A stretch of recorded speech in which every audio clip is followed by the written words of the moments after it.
I have an update for you on a case out of Lutz, Florida, where remains were found in a wooded area, but someone was still collecting the victims' benefit payments.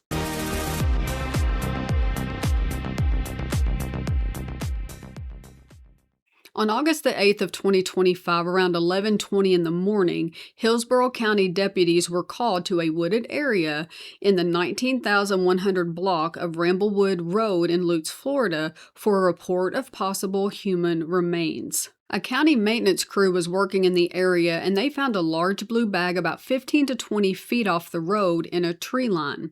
And the medical examiner's office determined that the remains belonged to an elderly female. But at that point, they said there were no signs of trauma, but they still did not know how she died or who she was. She became known as the Hillsborough County Jane Doe 2025, and her case was entered into NamUs, and investigators kept working to identify her.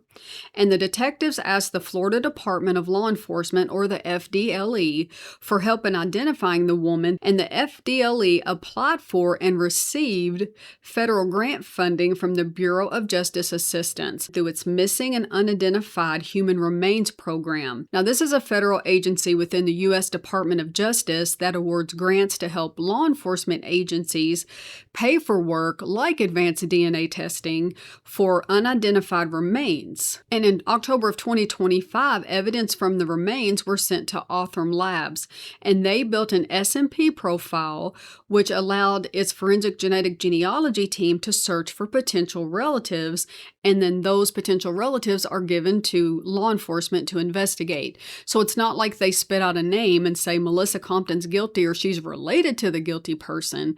They give a list and then investigators have to work those like any other lead that they receive. That work led investigators to a possible family member, and they obtained a DNA sample. And then that sample was then compared to the Jane Doe's DNA using Othram's Kin SMP testing.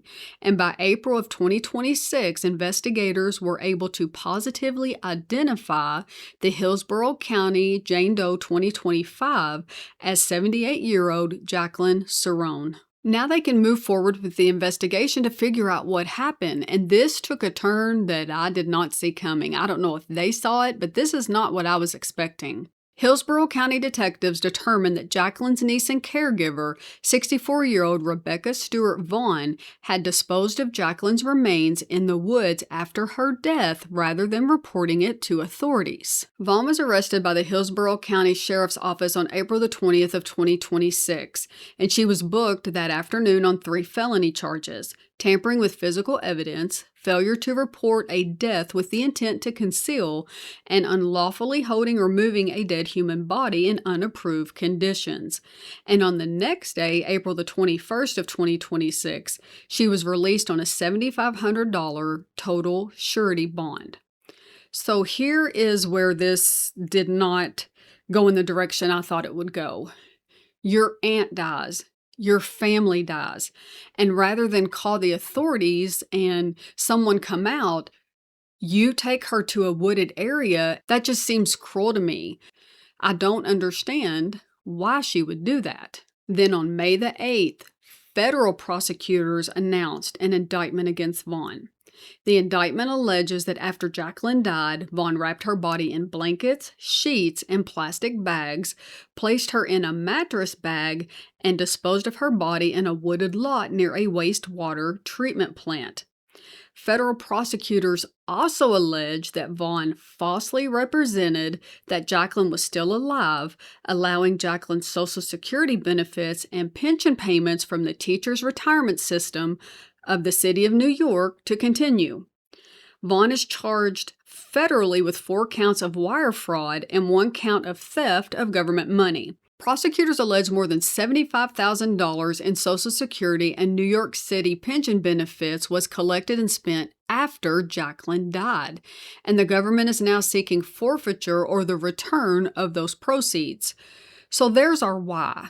This is someone that is your family, that you took care of, you claim to love, yet rather than doing the right thing when they pass away, you just dispose of them and then start spending all the money they have coming in and don't tell anybody that she passed away just for her money. Now, analytically speaking, Is it possible that she was doing this while she was still alive? Because I would have to understand and figure out how she knew how to withdraw the money from the bank accounts, where they were coming into, and all of that information. I would think she had to have that while she was alive. I'm not saying that's what happened, but analytically looking at everything, it is absolutely possible that it was going on long before she died. Jacquelyn Cirone's cause and manner of death have not been publicly released, and Vaughn has not been charged with causing her death. But authorities have not ruled out any manner of death either. So, is it possible that Vaughn caused her death? Again, we do not know for sure. But if you look at this analytically with everything that's happened, if you are capable of not telling anyone when she passes away, taking the time to conceal her the way you did, dispose of her body, and continue collecting and spending her money as if nothing happened, I think you're probably about capable of anything. And again, that is not facts. That is my analytical opinion. Let me know what you think in the comments, but I hope they keep investigating it to be 100% for sure she didn't, because I do believe it could be possible. This case is ongoing and no court date has been announced. This is one I will be keeping a close eye on and bring you updates as they become available. As with any criminal case, Rebecca Vaughn is presumed innocent until proven guilty in a court of law. Thanks for joining me, and I'll see you next time.